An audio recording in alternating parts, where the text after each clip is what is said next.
ዛሬ አዶናይ አስተያየታችሁን እባካችሁ ስጡ ባለ መሰረት ያንን የግሌን አመለካከት ለማቅረብ ነው። እግዚአብሔር ዓላማ አለው ለሁሉም ነገር። ይህ ወጣት በሕይወቱ የተጎዳ ነበር። እጅግ ሰዎች የማያውቁለት በውስጡ የተሰበረ ሰው ነበር። ልቡ የተጎዳ ወጣት ነበር ከልጅነቱ ጀምሮ፣ ግን ማንም አላወቀለትም። እግዚአብሔር ግን ከለላ ነበረው። እግዚአብሔር ጠብቆት ነበረ።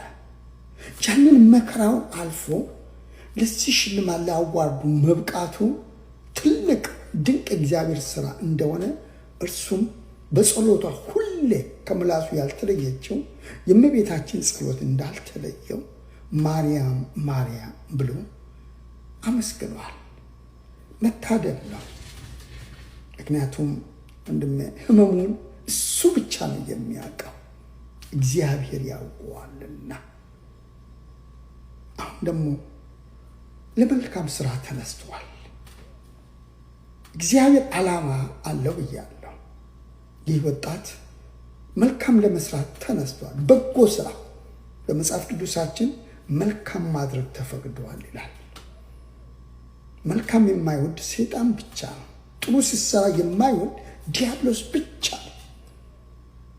ይህ ወጣት ዓላማው እንደሱ የተጎዱት ወጣቶች፣ በውስጣቸው የተሰበሩ፣ ተምረው መሄድ ያልቻሉ፣ ሰርቶ ማለፍ ያልቻሉትን እኔም እግዚአብሔር ከዛ አንስቶኛልና ከኔ ተማሩ፣ ሰግጡ፣ ጠንክሩ፣ በርቱ፣ ትለወጣላችሁ፣ ውጤታማ ትሆናላችሁ እያለ ነው። መሰገጥ ብሎ የተነሳው ከውድቀት ትነሳለህ።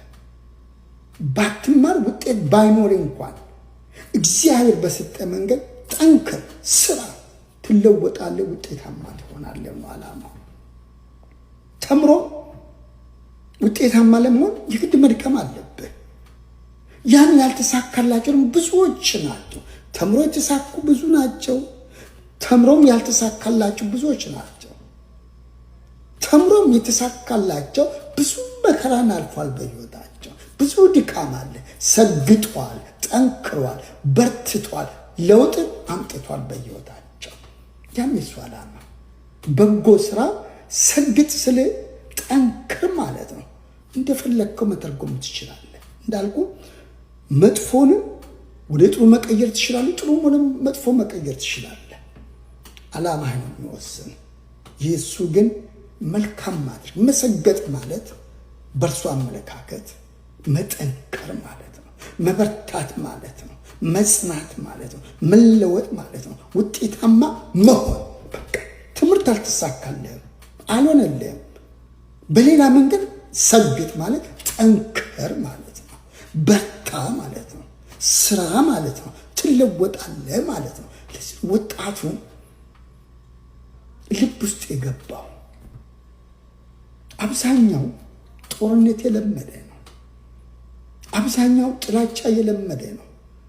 አብዛኛው በዘረኝነት ያደገ ነው። 24 ሰዓት ሙሉ ሶሻል ሚዲያ ላይ የሚያወራው ዘረኝነትን ነው፣ ጥላቻ ነው፣ እንጀራው ነውና እንዲህ አይነቱን መልካም ነገር ደግሞ አይወድም። ኢትዮጵያን አንድ አደርጋለሁ አለ። በምን? በፍቅር እያደረጋለ ከትግራይ ያ ሁሉ ወጣት ሲደግፈው ምላ ኢትዮጵያ ከጠረፍ እስከ ጠረፍ ገጠረቷ ድረስ ሳይቀር ሲደግፉትና አዶና የሚሉት የሱ ህመም ሰምተውታል እኮ ተረድተውታል እኮ። ወጣቱ እጅግ የራቀ እኮ ነው። መጥፎ ቃል አይደለም፣ ህይወት ሁሉ እኮ የነገረ። ዛሬ ልጆቻችን የምጎዳው ስንቱ ሶሻል ሚዲያ ላይ ነው ስለ ሴሰኝነት፣ ስለ ጥላቻ፣ ስለ መለያየት የምተላለፈው። እርሱ ልጆችን አይጎዳ? ምን አትቃወሙትም? ህፃናት ጠመንጃ ይዞ ስለ መገዳደል አይደለም በሀገራችን የሚውሉት? ስማሩ አይደለም ውሉት? እነሱ አይጎዳም ልጆችን? መልካም ማድረግ እንዴት ጎዳ? ሰዎች አምላካችን ኢየሱስ ክርስቶስን ይቃወሙት ነበር። ብዙዎች ይደግፉት ነበረ፣ ብዙዎች ይቃወሙት ነበር። የሚቃወሙት መልካም ስላደረገ ነው። የሚደግፉ መልካም ስለተደረገላቸው ነው። ሊቀ ካህናቱ ሳይቀር የቤተ መቅደሱ አዛዦች፣ መሪዎች፣ ካህናት ሳይቀሩ ይቃወሙት ነበር። አያችሁ፣ ሰዎች ፍላጎታቸው ብዙ ነው።